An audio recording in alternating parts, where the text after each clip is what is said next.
करा देंगे। Hello students, welcome to my channel stable class. आज की इस वीडियो में हम पढ़ेंगे क्लास 10 हिंदी गद्य के इतिहास से 40 ऐसे मोस्ट इंपोर्टेंट बहुविकल्पीय प्रश्न जो कि बोर्ड एग्जाम 2026 में देखने को मिलेंगे, जो गद्य खंड से होंगे। ठीक है, तो देखिए हम बिल्कुल रिसर्च करके आपके लिए लेकर आए, आपके 20 नंबर बिल्कुल पक्के करा देंगे। तो देखिए पहला क्वेश्चन क्या है, हम डायरेक्ट अपने क्वेश्चन पर चलते हैं। तो देखिए क्या है, आचार्य रामचंद्र शुक्ल मिर्जापुर के स्कूल में थे। क्या थे ये? चित्रकला के अध्यापक थे, संगीत के अध्यापक या गणित के अध्यापक या हिंदी के अध्यापक थे। ठीक है, तो आचार्य जो रामचंद्र शुक्ल जी जो हैं, ये मिर्जापुर के स्कूल में एक चित्रकला के अध्यापक थे।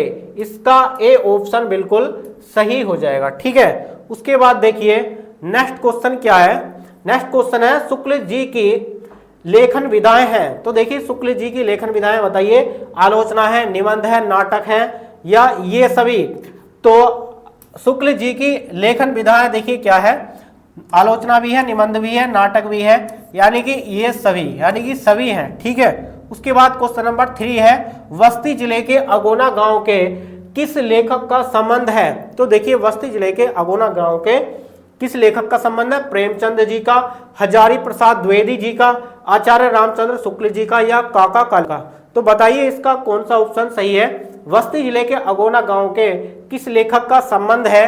तो इसका सी ऑप्शन सही है, आचार्य रामचंद्र शुक्ल का। आपने जीवन परिचय भी पढ़ा होगा आचार्य रामचंद्र शुक्ल का, कि बस्ती जिले के अगोना नामक गांव में इस टाइप से कुछ। ठीक है, तो देखिए नेक्स्ट क्वेश्चन है क्वेश्चन नंबर 4, मित्रता पाठ के लेखक हैं। तो बताइए जयप्रकाश भारती, जयशंकर प्रसाद, डॉक्टर राजेंद्र प्रसाद, आचार्य रामचंद्र शुक्ल। आपने ये पाठ पढ़ा होगा मित्रता।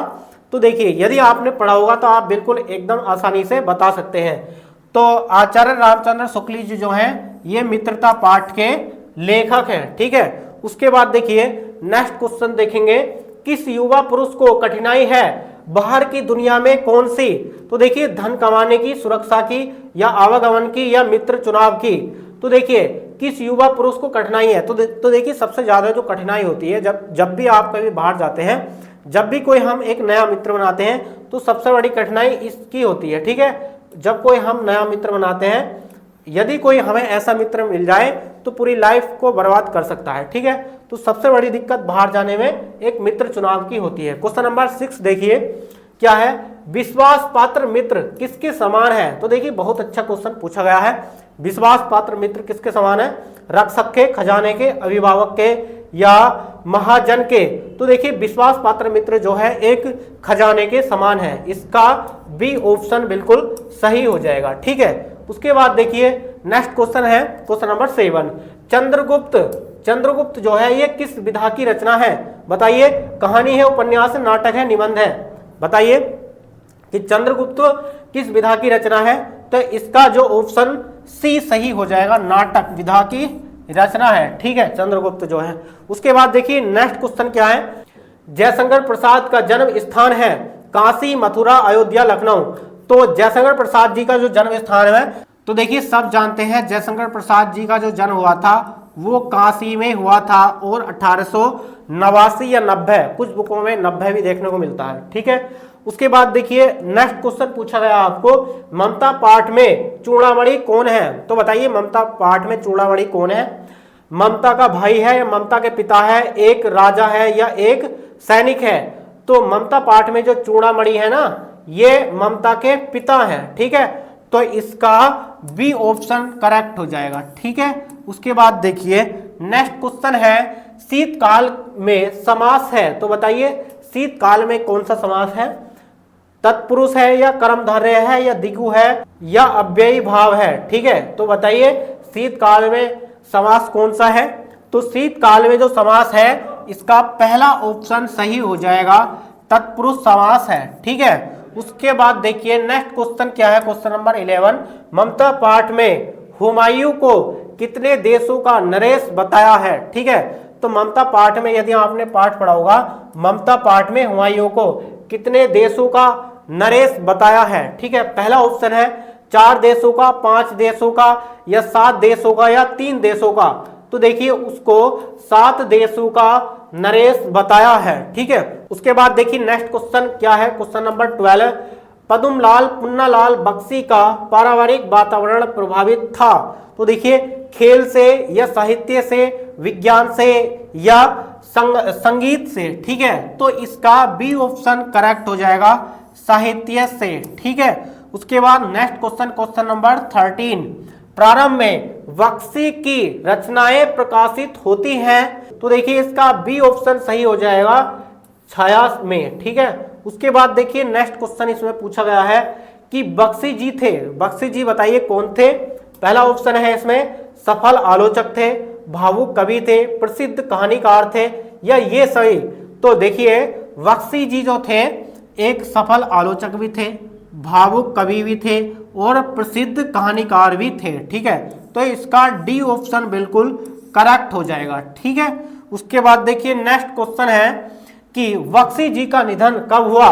सन 1980 ईस्वी में, सन 1981 में, सन 1970 में, सन 1971 ईस्वी में। तो देखिए बख्शी जी का यदि आपने पढ़ा होगा तो देखिए बख्शी जी का जो निधन हुआ था वो सन 1971 ईस्वी में हुआ था। इसका डी ऑप्शन बिल्कुल करेक्ट हो जाएगा। ठीक है, उसके बाद देखिए नेक्स्ट क्वेश्चन दिया है कि ए.जी. गार्डिनर कौन थे? बताइए ए.जी. गार्डिनर कौन थे? पहला ऑप्शन प्रसिद्ध कहानीकार थे, नाटककार, संगीतकार या प्रसिद्ध निबंध लेखक थे। ठीक है, तो बताइए कौन थे कि ए.जी. गार्डिनर कौन थे?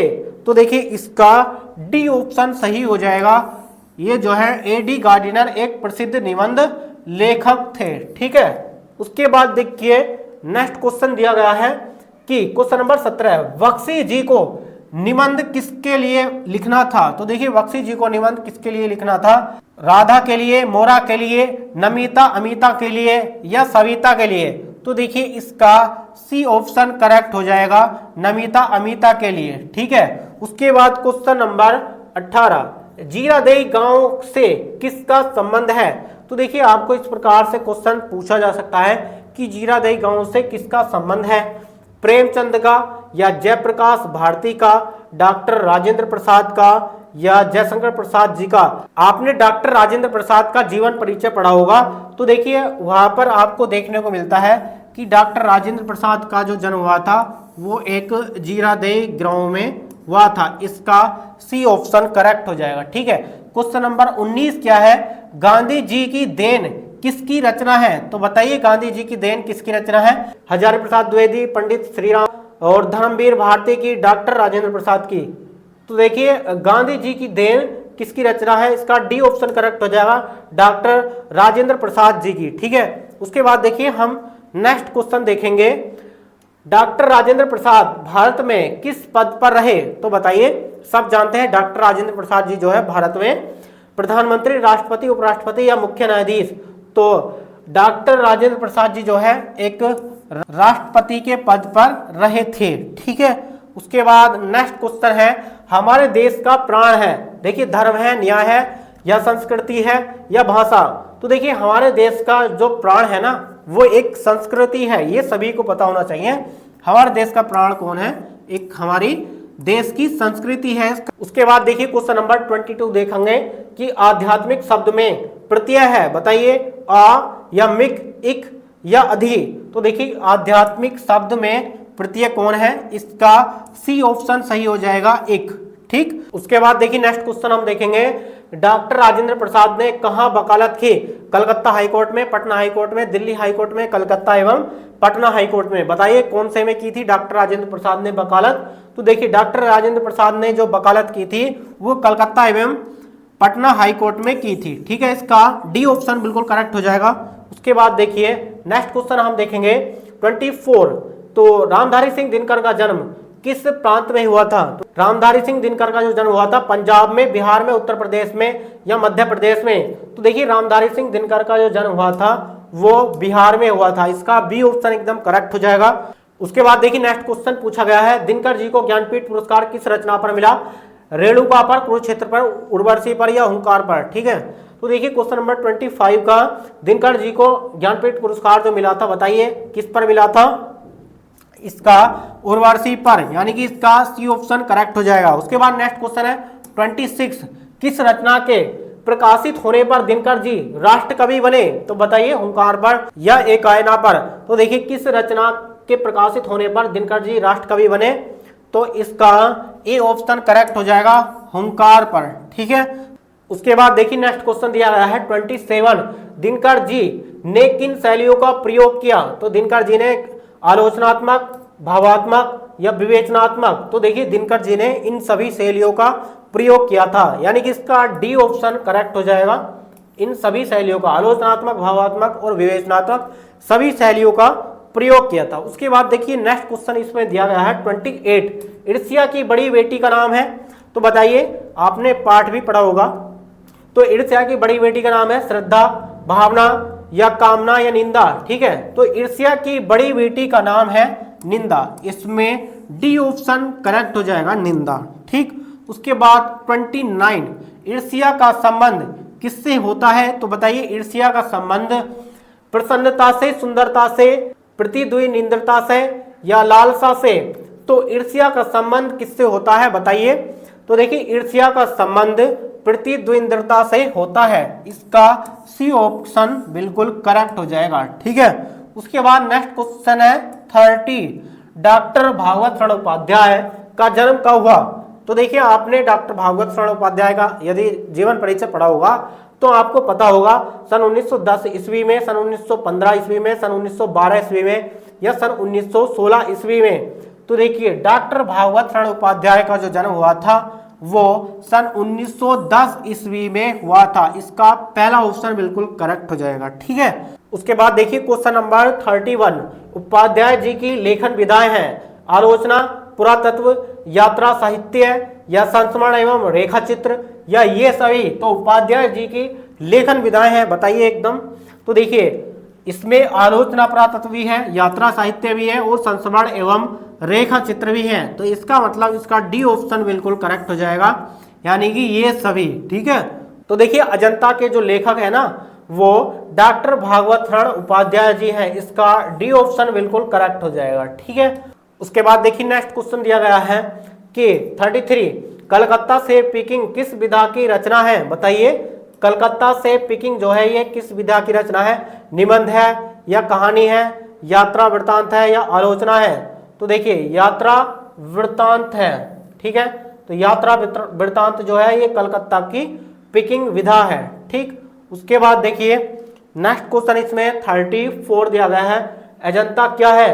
बताइए घाटी है, पहाड़ है या गुहा मंदिर है या नदी है? बताइए क्वेश्चन नंबर 24 का आंसर अजंता क्या है? अजंता जो है एक गुहा मंदिर है।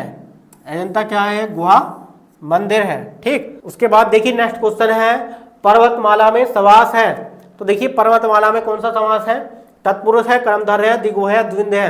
तो देखिए इन पे से कौन सा आपका सही आंसर होगा? पर्वतमाला में देखिए समास जो होगा ना वो एक तत्पुरुष समास होगा। ठीक है, इसका पहला ऑप्शन करेक्ट हो जाएगा। ठीक, उसके बाद नेक्स्ट 36 क्वेश्चन है, जयप्रकाश भारती का जन्म किस नगर में हुआ? दिल्ली में, लखनऊ में, मेरठ में या कानपुर में? बताइए कि जयप्रकाश भारती का जो जन्म कहाँ हुआ था? जयप्रकाश भारती का मेरठ में इनका जन्म हुआ था। ठीक है, उसके बाद नेक्स्ट क्वेश्चन 37, भारती जी ने पत्रकारिता का प्रशिक्षण कहाँ प्राप्त किया? तो भारती जी ने पत्रकारिता का जो प्रशिक्षण प्राप्त किया था वो कहाँ पर? अमर उजाला से, पंजाब केसरी से, दैनिक जागरण से या दैनिक प्रभात एवं नव भारत टाइम्स से? तो बताइए भारती जी ने पत्रकारिता का प्रशिक्षण कहाँ प्राप्त किया? तो इसका डी ऑप्शन बिल्कुल करेक्ट हो जाएगा, दैनिक प्रभात एवं नव भारत टाइम्स से। ठीक है, उसके बाद देखिए नेक्स्ट क्वेश्चन है 38, भारती जी किसके लिए प्रसिद्ध है? भारती जी किसके लिए प्रसिद्ध है? तो बाल साहित्य या कहानी लेखन या बाल साहित्य एवं वैज्ञानिक लेख या निबंध लेखन? तो बताइए इसमें कौन सा ऑप्शन सही है? तो भारती जी किसके लिए प्रसिद्ध है? तो देखिए इसका सी ऑप्शन करेक्ट हो जाएगा, बाल साहित्य एवं वैज्ञानिक लेख। ठीक है, सी ऑप्शन बिल्कुल करेक्ट हो जाएगा। उसके बाद 39, भारती जी ने किस बाल पत्रिका का संपादन किया? तो देखिए नंदन या चंपक या चंदा मामा, बच्चों की दुनिया। तो देखिए भारती जी ने किस बाल पत्रिका का संपादन किया था? तो भारती जी ने जो है नंदन पत्रिका का संपादन किया था। इसका ए ऑप्शन बिल्कुल करेक्ट हो जाएगा। उसके बाद देखिए इसमें नेक्स्ट क्वेश्चन दिया गया है कि भारती जी का निधन कब हुआ? सन 1905 ईस्वी में, सन 1906 ईस्वी में, या सन 1907 में, सन 1908 में। ठीक है, तो भारती जी का जो निधन हुआ था वो सन 1905 ईस्वी में हुआ था। भारती जी का जन्म कब हुआ? सन 1905 ईस्वी में हुआ था। जिनके याद नहीं है याद कर लेंगे। ठीक है, ए ऑप्शन बिल्कुल करेक्ट हो जाएगा। उसके बाद देखिए हमने एक लास्ट क्वेश्चन आपके लिए लिखा है 41। ठीक है, इसका आप जवाब देंगे कमेंट करके। तो देखिए राजनीपति का अर्थ है किससे है? सूर्य से है, चंद्रमा से है, इंद्र से है, या जल से है? इसका आंसर आप कमेंट्स बॉक्स में कमेंट करके बताएंगे। देखते हैं सबसे पहला कमेंट किसका आता है। ठीक है, आपका हम एक एक कमेंट रीड करेंगे। तो डियर स्टूडेंट्स, ये वीडियो आपको कैसी लगी हमें कमेंट्स बॉक्स में कमेंट करके बताइए। और क्लास 10th के जितने भी स्टूडेंट्स हैं हमें कमेंट करके बताएंगे कि हम क्लास 10th का क्रैश कोर्स आपके लिए लॉन्च करने वाले हैं। जितने स्टूडेंट्स अधिक से अधिक कमेंट करके बताएंगे कि हमें क्रैश कोर्स चाहिए, तो हम आपके लिए एकदम क्रैश कोर्स लेकर आएंगे सबसे बेस्ट टीचर के द्वारा। तो चलिए मिलते हैं नेक्स्ट वीडियो में नेक्स्ट टॉपिक के साथ। तब तक के लिए जय हिंद, वंदे मातरम।